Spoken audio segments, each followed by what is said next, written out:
tout le monde, partout sur les réseaux sociaux, que ce soit sur Instagram, Facebook, TikTok, YouTube, tout le monde parle de développer sa marque. Une marque forte sur les réseaux sociaux est utile pour développer son business, sa notoriété, etc. Mais cette histoire de marque-là, j'aimerais savoir si c'est quelque chose qui est venu maintenant ou si c'est quelque chose qui a toujours existé dans le temps et qu'aujourd'hui, on le désigne sous un autre nom. En fait, votre capital marque ou branding, comme on dit en anglais, constitue ce qui se dit sur vous quand vous n'êtes pas dans la pièce. En réalité, votre marque, la marque dont tout le monde parle, n'est que l'image que les autres se font de vous.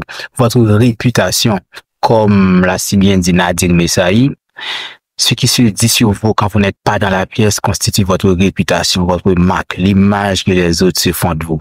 Je vous invite à faire un coup d'œil sur sa chaîne Nadine Messaï, c'est très intéressant.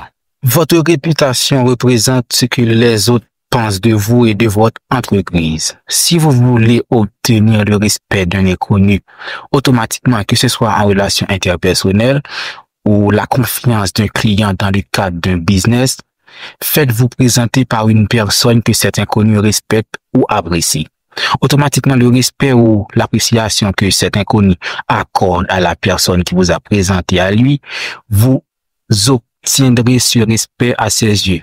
De la même manière, c'est-à-dire que si j'ai un ami que j'apprécie beaucoup et il me présente quelqu'un, automatiquement, l'intérêt que j'accorde à mon ami, je l'accorderai à cette autre personne, même si c'est un inconnu. Les gens très habiles en matière de relations humaines et qui savent à quel point que l'image sociale compte, savent tirer profit de cette astuce. Ils veulent toujours se présenter en compagnie des gens respectables et honorables pour automatiquement recevoir la même confiance et l'honneur des gens qu'ils fréquentent. Comme on dit, qui se ressemble, s'assemble. Que ce soit en amour ou en affaires, une bonne réputation est un atout de taille, mais développer une bonne réputation nécessite beaucoup d'efforts et de temps.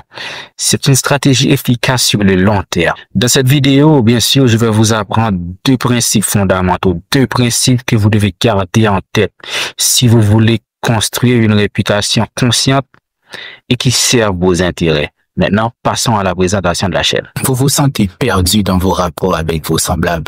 Vous vous sentez exploité, manipulé et vous aimeriez qu'on vous respecte, qu'on vous valorise, qu'on vous aide bien. Cette chaîne offre et partage des principes fondamentaux servant de fondation à des relations constructives et épanouissantes. Vous devez savoir que c'est plus fort que vous. Vous ne pouvez pas vous empêcher de juger les autres, de porter des avis négatifs ou positifs sur leur comportement. Dès que vous voyez une personne, vous demandez automatiquement, cette personne est-elle fiable? Est-elle hypocrite? Fait-elle semblant? Est-ce qu'elle prétend, elle l'est vraiment? Vous vous posez toutes ces questions, mais c'est normal.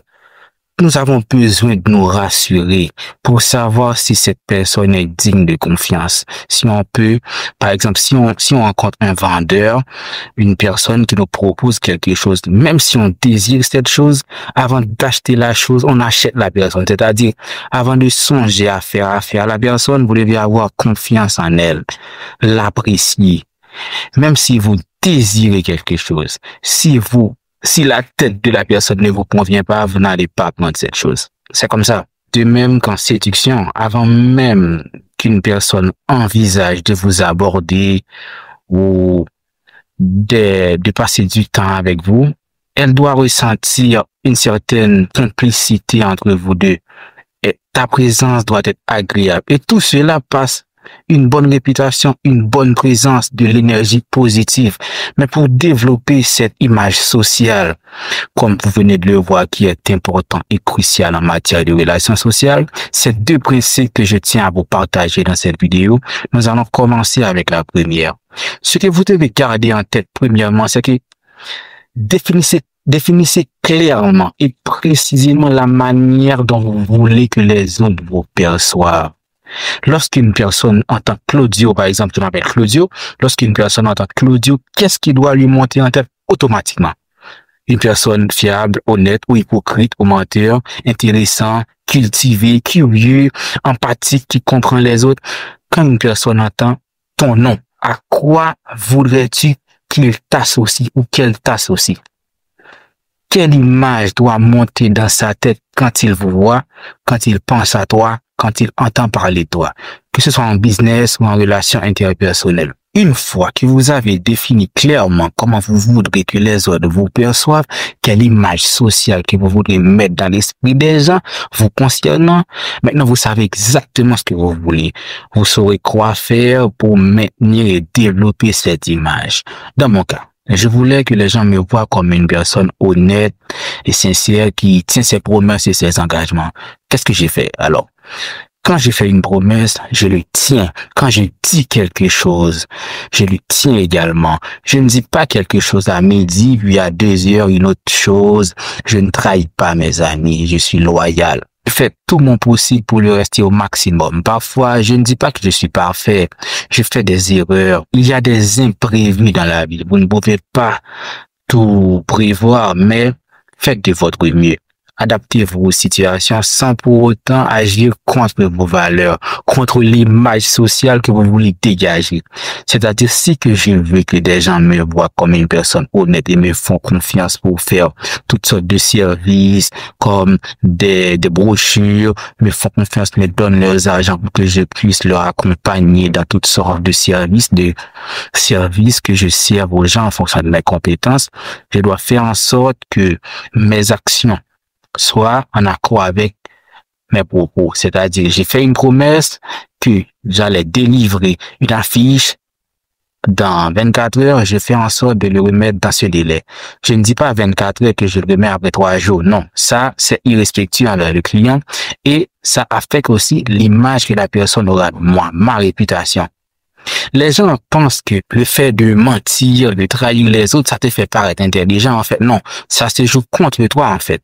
Si une personne te donne l'étiquette de menteur, à ses yeux, tu seras un menteur et il va te traiter comme un menteur.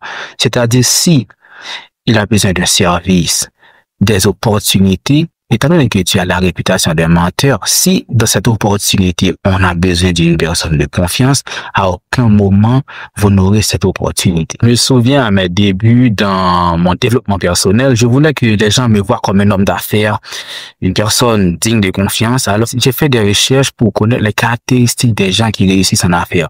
Alors, je me suis mis à développer certaines compétences comme le graphic design, la communication, la persuasion, la vente, le marketing mais avant tout, ce que vous devez savoir, c'est l'apparence compte. J'ai commencé à soigner mon apparence. Je me suis habillé totalement différemment, en plus de mes compétences.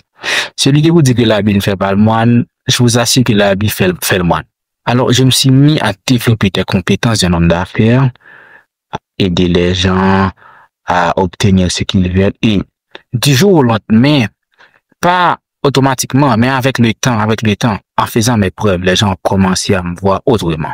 En deuxième position, en fait, le deuxième principe à garder en tête si vous voulez développer une réputation consciente et qui sert vos intérêts, c'est que vous devez aligner vos actions à le type de perception que vous voulez projeter. C'est bien beau de vouloir ressembler à un homme d'affaires, mais ce sont vos actions et les résultats obtenus qui vont déterminer la perception des autres à votre égard. C'est-à-dire que ce sont vos actions concrètes dans la vie réelle qui vont déterminer, qui vont concrétiser l'image que les autres se font de vous. Par exemple, il ne suffit pas de dire à tout bout de champ à qui veut l'entendre que vous êtes entrepreneur, vous êtes un homme d'affaires, vous êtes musicien, vous êtes artiste ou vous êtes quoi que ce soit, ce que vous voulez.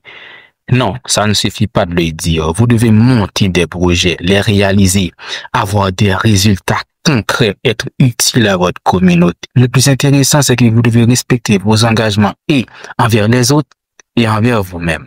Bon, comme je viens de le mentionner, si vous voulez développer une bonne réputation, vous devez garder en tête ces deux principes.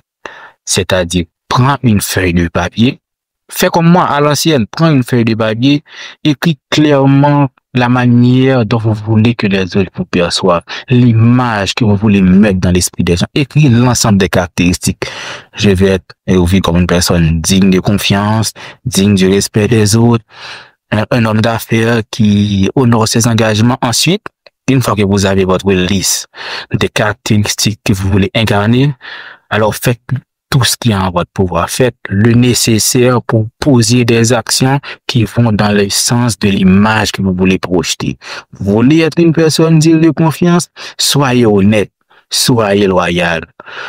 Si vous faites une promesse, tenez vos engagements, ok? Vous verrez, une bonne réputation, ça n'a aucun prix. C'est la meilleure stratégie marketing qui existe. Avec une bonne réputation, les clients ne se doutent pas, ils achètent. Une personne ne se méfie pas de vous. Elle s'ouvre, elle partage ses secrets. Alors, pour m'assurer que cette vidéo ne passe pas dans votre tête et que vous l'oubliez comme la précédente que vous venez de regarder, alors je vous invite à vous engager à construire une bonne réputation, une réputation qui vous serve vos intérêts. Alors, dans la section commentaires, écrivez deux caractéristiques que vous voulez incarner dans votre image, que vous voulez inspirer aux autres, dans votre réputation. Écrivez ces deux caractéristiques en commentaire et à partir d'aujourd'hui, attachez-vous, faites le nécessaire pour incarner réellement ces caractéristiques dans la vie réelle. Je vous dis à bientôt et merci d'avoir regardé cette vidéo et à la prochaine.